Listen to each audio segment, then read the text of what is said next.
Espina, Piñera y Alamán viajan a Colombia a hacer no sé qué trato, porque todavía no era, Piñera no era el presidente en problema que es hoy en día, ¿cachai?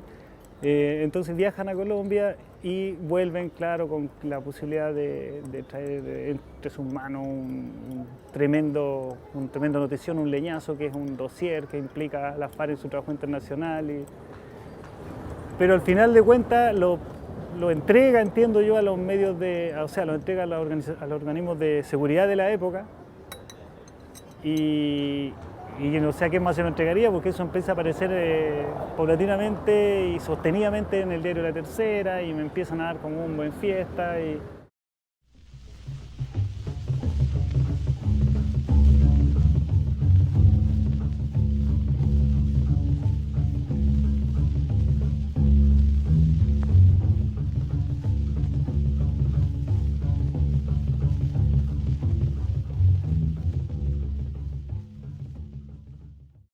Pensé que se habían tomado demasiado trabajo durante mucho tiempo como para que esto terminara en nada.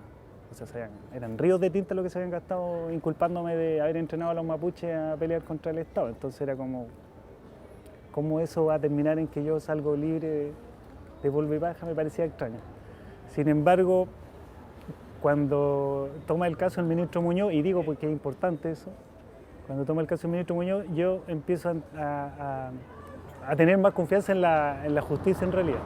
A mí me parece él una persona brillante, de verdad brillante, o sea, un tipo que era capaz de preguntar las cosas que yo necesitaba que se preguntaran. Entonces cuando caí en eso dije, no, lo único que cabe es que él pruebe que esto es una pendejada, ¿cachai? Esto es una historia, un cuento, independientemente de las presiones que puedan haber sobre el Poder Judicial y sobre Chile en el caso de los colombianos. Él va a salir, va a tener la película clara, ¿cachai?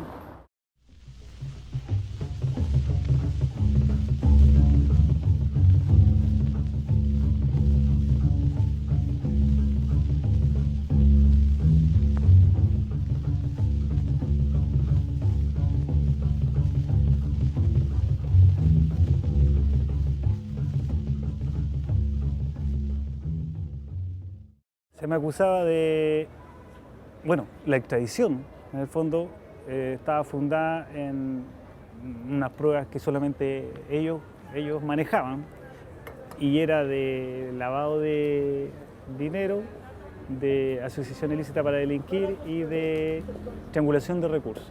Peritos que venían de Colombia y que decían, sí, él es el tipo que les arregló las relaciones internacionales a las FARC. Antes de él, las FARC nadie las conocía, pero él llegó y en una reunión en el año 93 les explicó cómo tenía que hacerse esta cosa, y de ahí para adelante, en 2 o 3 años, reactivó la política de FARC en el ámbito internacional y sobre todo en América Latina, llegando a lugares donde insospechados, no sé qué. O sea, se comprobaron que sí yo había viajado, que yo sí conocía a Raúl Reyes, que yo había hecho más de alguna vez alguna charla al respecto, de que tenía mucho conocimiento de eso, o sea, pero de lo que me estaban acusando y por lo que me querían extraditar, nada.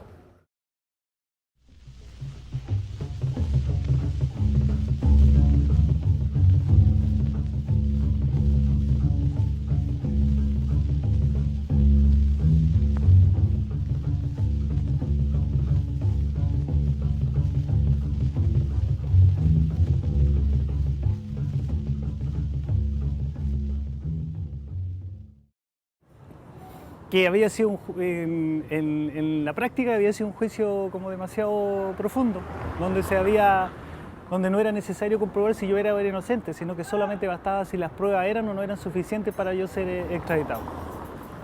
Pero como el juicio había sido demasiado intenso, demasiado profundo, donde se había desmenuzado cada prueba, se había llegado a la saciedad de las resoluciones de los dime y direte que teníamos con la contraparte.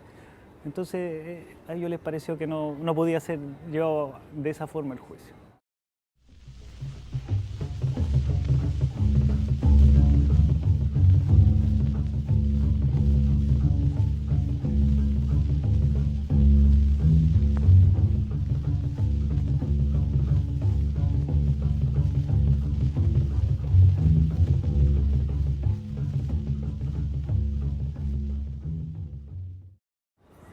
todo el tiempo que me pongo a pensar en este asunto, digo, la Corte Suprema de Colombia llega a esa conclusión ¿cuándo?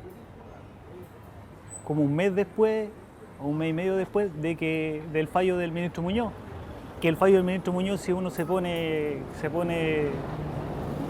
a leerlo con calma, es de un peso tremendo y asienta base de jurisprudencia internacional, pero absolutamente. Entonces yo no dudo de que los colombianos, los ministros colombianos, la Corte Suprema de Justicia colombiana haya leído ese fallo. Y en el fondo, ¿qué es lo que quiere decir eso? O lo hacían ellos o alguien lo iba a hacer. Si no era Chile, lo iba a hacer otro país, pero alguien lo iba a hacer porque era lógico. Si tú no podéis llegar a cualquier casa pateando la puerta, haciendo lo que queréis, después de decir que tenéis pruebas para poder, qué sé yo, llevar a la justicia a cualquier persona. O sea, el fin no justifica los medios. De eso se trata todo este asunto, ¿cachai? El fin no justifica los medios.